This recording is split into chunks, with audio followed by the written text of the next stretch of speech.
Je veux partager que depuis les Andes, depuis Cusco, que c'était la capitale de nos ancêtres. Et dans cette terre, il y a eu des peuples assez uniques, de grandes civilisations, et ils ont réussi à créer des monuments, des villes et plein d'autres choses d'une manière spectaculaire. Et dans le temps, il y a eu beaucoup de confusion, et jusqu'à maintenant. Alors, je vais partager un tout petit peu de ces histoires uniques, hein, et certainement qui vont vous donner des informations et aider à mieux comprendre de quoi il s'agissait l'histoire des ondes. Alors profitez tout ce qu'il vient parce que c'est quand même assez joli.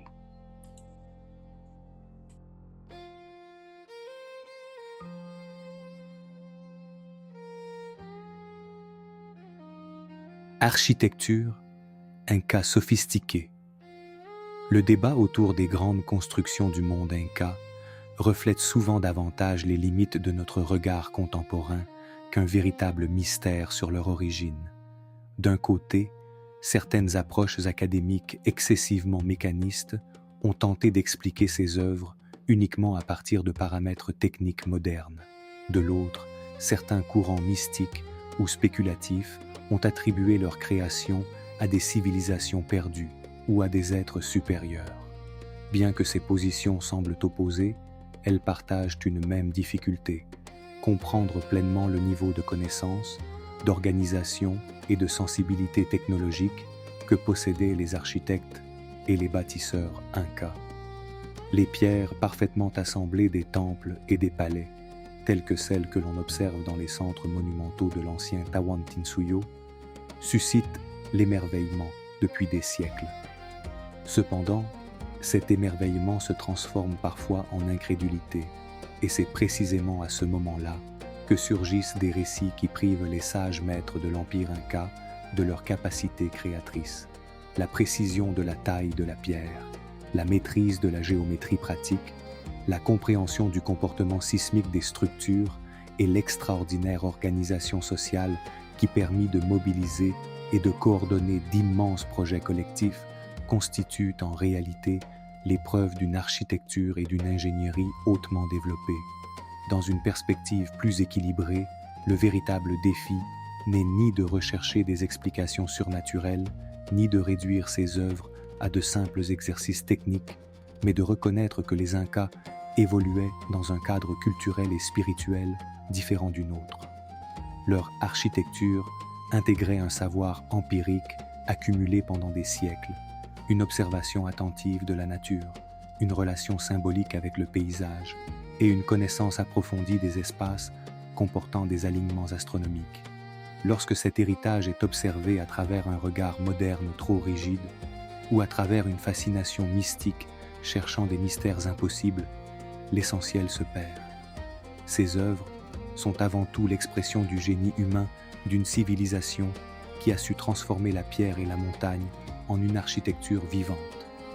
L'architecture de l'Empire Inca représente une synthèse extraordinaire de l'héritage de son propre passé, combinant sophistication technique, sensibilité esthétique et profonde compréhension de l'environnement naturel. Leurs sages bâtisseurs développèrent un style unique dans lequel chaque pierre était soigneusement adaptée et taillée afin de s'emboîter avec une précision millimétrique, en particulier dans les temples et les palais dédiés au sacré et au pouvoir, toujours avec respect. Dans ces espaces, les murs atteignaient un niveau de perfection presque monumental, avec des blocs ajustés et polis qui transmettent solidité, harmonie et permanence. Cependant, l'architecture inca ne résidait pas uniquement dans sa monumentalité, mais aussi dans son intelligence fonctionnelle.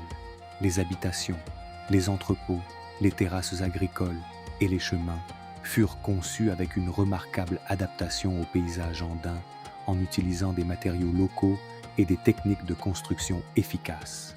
Chaque structure répondait à un besoin concret sans perdre sa qualité ni son équilibre visuel. Cette combinaison de précision, de pragmatisme et de respect pour la nature permit aux Incas de créer des villes qui n'étaient pas seulement impressionnantes, mais également pleinement intégrées à la montagne, au climat et à la vie quotidienne de leur civilisation. En résumé, la grandeur architecturale de l'Empire Inca ne surgit pas de manière isolée, mais comme l'aboutissement d'un long processus culturel développé par les civilisations andines qui l'avaient précédé. Les Incas surent hériter, préserver et perfectionner les connaissances techniques liées au travail de la pierre, à la planification urbaine et à l'organisation collective que les peuples pré-Incas avaient cultivée pendant des siècles. Avec une remarquable intelligence politique, culturelle et spirituelle, ils intégrèrent ces réalisations passées dans leur propre système impérial, les élevant à un niveau de raffinement que nous admirons encore aujourd'hui.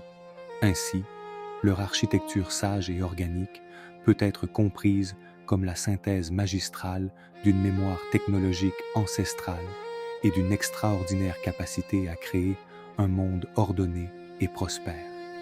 Nous vous invitons à découvrir ces terres millénaires. Ici, la sagesse des Incas et leur profonde compréhension spirituelle de l'univers se révèlent dans chaque paysage et dans chaque monument. Permettez-nous d'organiser cette aventure spirituelle.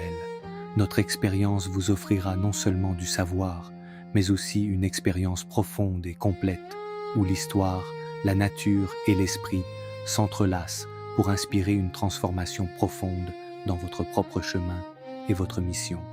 Malkou et Dr Evelyne Alana vous guideront dans le monde magique des Andes